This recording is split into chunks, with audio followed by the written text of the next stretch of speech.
Bradley sat at his desk with his head down. If someone was walking by the classroom, they would have thought Bradley was covering his test answers or hiding his face while chewing bubblegum.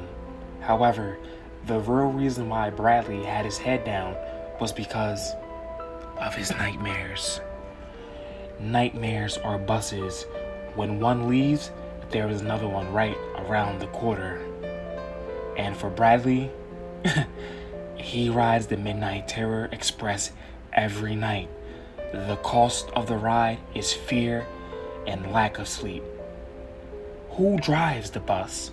Well, the Boogeyman, of course. The Boogeyman is a cheerleader for nightmares. As a matter of fact, he's been supporting nightmares since the beginning of time. There is no telling when he's going to hang up his pom-poms. Bradley was prone to get visits from the Boogeyman because fear attracts monsters like honey attracts bees. Since the night terrors began, he has not been able to get a good night's rest. Instead of the Sandman depositing sand in his eyes, he's been putting graveyard dirt in Bradley's pupils.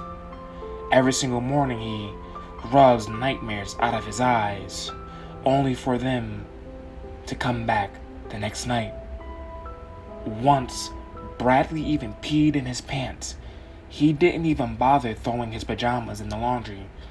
Bradley tossed the pajamas and his boxers into the trash bin. If his mother found out he wet the bed, she would ground him and take away his video games. However, his video games might be taken away regardless if his teacher calls his mother. You see, this has been the second week in a row Bradley has been sleeping in Mr. Hollis's classroom. Mr. Hollis was livid. How and why would a student dare to sleep in his class, he thought. Mr. Hollis was reading a section out of Shakespeare's Macbeth when he noticed Bradley was sleeping again. He walked over to Bradley's desk and slammed his hand down. Perhaps the desk was a buzzer and Bradley was the contestant chosen to answer a question. Bradley jumped out of his sleep, or was he escaping a nightmare? This is the 7th time you've slept in my class, Mr. Walker. I'll see you during lunchtime. Bradley tried to pick up his head, but his neck kept moving back and forth. The next period bell rang.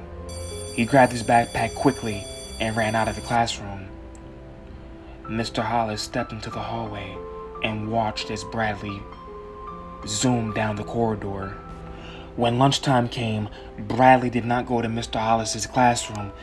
He walked right into the cafeteria and began scarfing down the peanut butter and jelly sandwich his mother made him.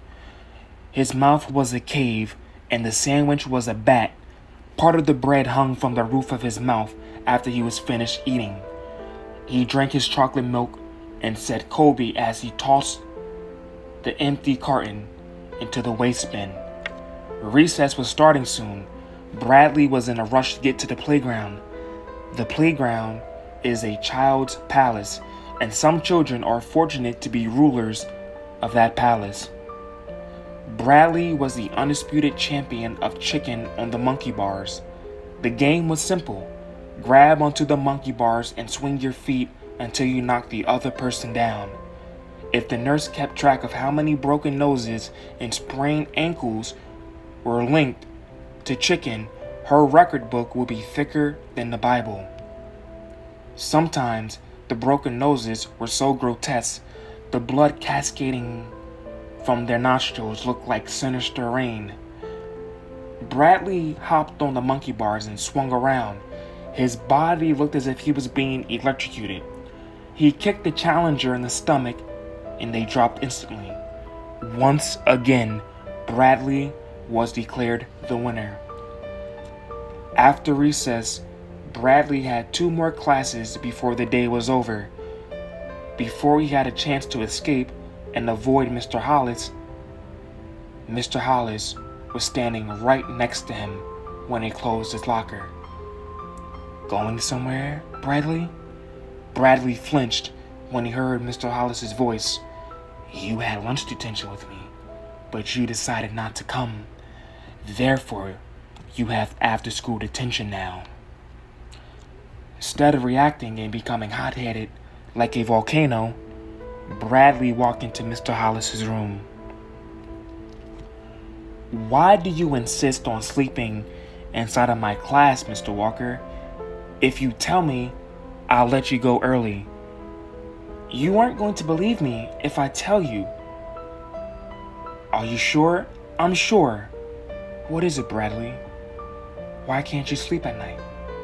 Are you having nightmares?" How did he know that? Bradley thought.